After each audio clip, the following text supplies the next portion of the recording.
So good day everyone. So today I will going to discuss to you the agricultural marketing. So market, the word market comes from the Latin word marketus, which means merchandise or trade, or a place where business is conducted. Or market, the word market has been widely and variedly used to mean place or building where commodities are bought and sold. Then, next is market structure. So the term structures refer to something that has organization and dimension, shape, size, and design in which evolve for the purpose of performing a function. And then next is the components of market structures. So the components of the market structures, which together determine the conduct and performance the market are. So there are 5 components of market structures. So first is the concentration of market power. Second is degree of product differentiation. The third is conditions for entry of firms in the market. Fourth is flow of market information, and last is degree of integration. And next is the agricultural marketing. So the term agricultural marketing is composed of 2 words, which is the agriculture and marketing. Next is the difference of marketing of agricultures and manufactured goods. So the special characteristic which the agriculture sector possesses and which are different from these of the manufactured sector are. So there are 7 difference of marketing of agriculture. So first is the perishability of the product. So if we see perishability, so which means is kanang nadaot na siya. So most farm products are perishable in nature, but the period of their perishability varies few hours or a few months. So madaot siya kanang especially kan bitong na mga kanang dili mahalin kaayo. So naadjud siya kanang possibility nga ang imuhang product is madaot. Next is seasonality of production. So farm products are produced in a particular season of the year. So in the harvest season, prices of farm products fall, but the supply of manufactured products can be adjusted or made uniform throughout the year. And next is the bulkiness of products. So the characteristic of bulkiness of most farm products, their and storage difficult and expensive. And the fourth is the variation in quality of products. So there is a large variation in quality of agricultural products, which make their grading and standardization somewhere difficult. And fifth is irregular supply of agricultural products. So the supply of irregular products is uncertain and irregular. Why? Because of the dependence of agricultural production on natural condition. 6 is small size of holding and scattered production. So farm products produced throughout the length and breadth of the country, and most of the producers are of small size. And last is processing. So most of the farm products need some kind of processing before consumption by the ultimate consumers. Also, through processing, through adds value, it increases the price spread of agricultural commodity. And then next is the creation of utility. So marketing adds cost to the product, but at the same time, it adds utilities to the products. So there are 4 types of utilities of the products are created by marketing. So first is the form utility. So form utilities is by changing raw materials into a finished form. So with this change, the product become more useful than it is in the form in which they produced by the farmer. So that is the form utility. Second is the place utility. So place is the transportation adds to the product by shifting them a place of need from the place of plenty. So example ana is as a marketer, dapat mangita gitag place bitaw nga kanang which is kanang dako taog makita, dili lang sa kanang mopili tag lugar nga is kanang gamay lang ato bitong makita. So mo na siya ang place utility. The third is time utility. So time is, so by making them available at that time when they are needed. So mo na siya ang time.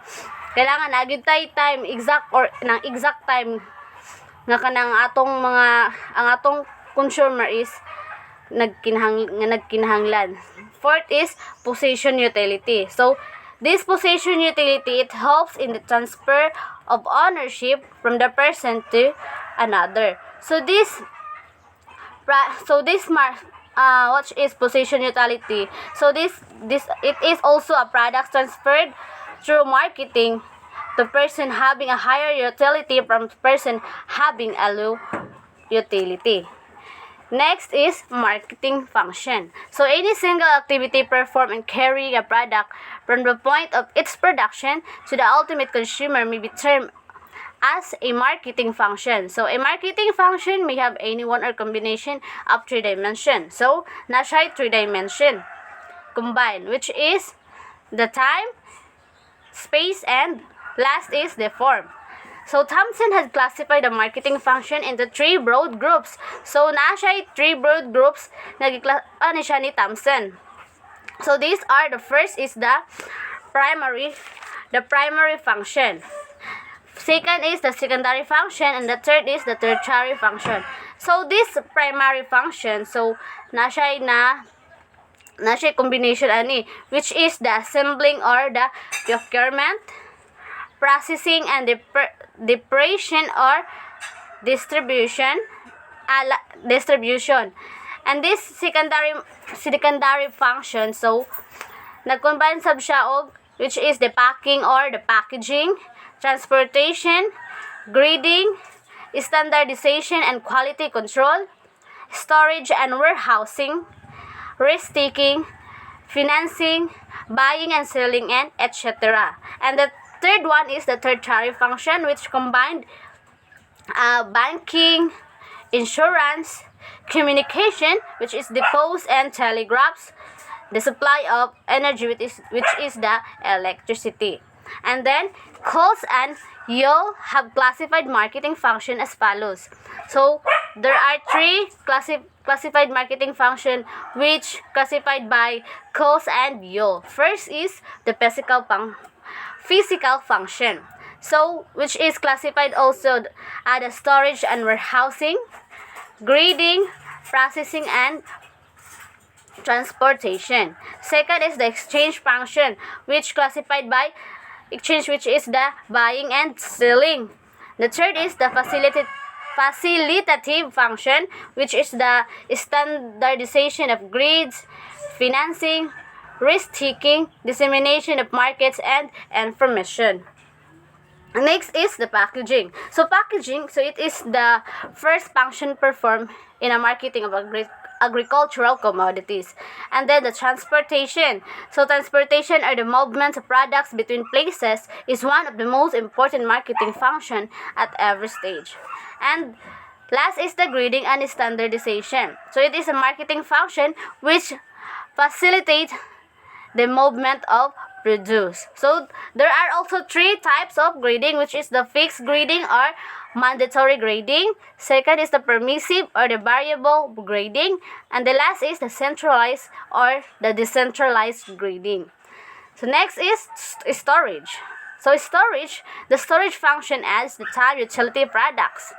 Agriculture is characterized by relatively large and irregular seasonal and year-to-year fluctuation in production. And second is processing. So the processing activity involves a change in the form of commodity. So processing converts the raw materials and bring the products nearer to human consumptions. Then is the buying and selling. So it is the most important activity in the market process. At every stage, buyer and sellers come together. Goods are transferred from seller to buyer, and the possession utility is added to the commodities. Next is the market information. So this is an important marketing function which ensures the smooth and efficient operation of marketing system. Also, this market information may be broadly defined as a communication or reception of knowledge and intelligence. And next is financing. So the financing function of marketing involves the use of capital to meet the financial requirements of the agencies engaged in various marketing activities. And the last is the market functionaries. So in the marketing of agricultural commodities, the following market functionaries or marketing agencies are involved. So naa siya 6, which is the producers, middlemen, wholesalers, retailers, itinerant traders, and the 6th is village merchants. So this village merchants is na siya 4, which is the agent middleman, B, brokers, third is speculative middleman, and the last is facilitative middleman.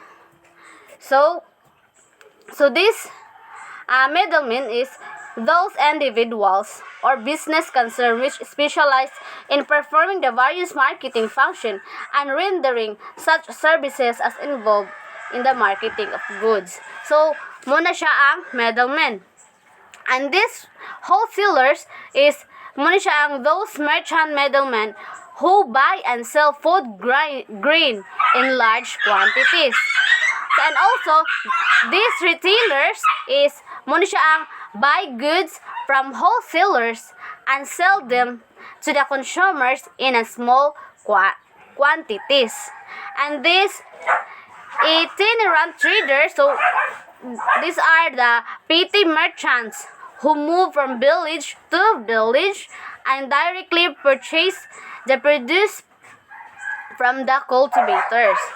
And these village merchants is kanang also have their small establishment in the villages. So they purchase the produce of those farmers who have either taken finance from them or those who are not able to go to the market. Also, these village merchants, they act as financiers of poor farmers.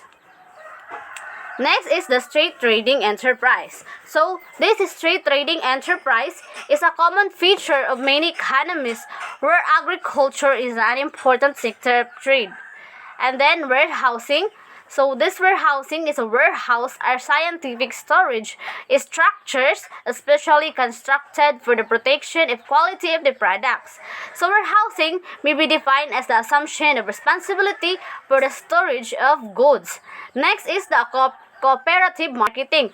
So, a cooperative marketing sales association is a voluntary business organization established by its members to market farm products collectively for their direct benefit. And next is the market integration. So, Coles and Yule have defined. So, market integration is process which refers to the expansions of firms by consolidating additional marketing function and activities under a single management. So there are 3 types of market integration. First is the horizontal integration.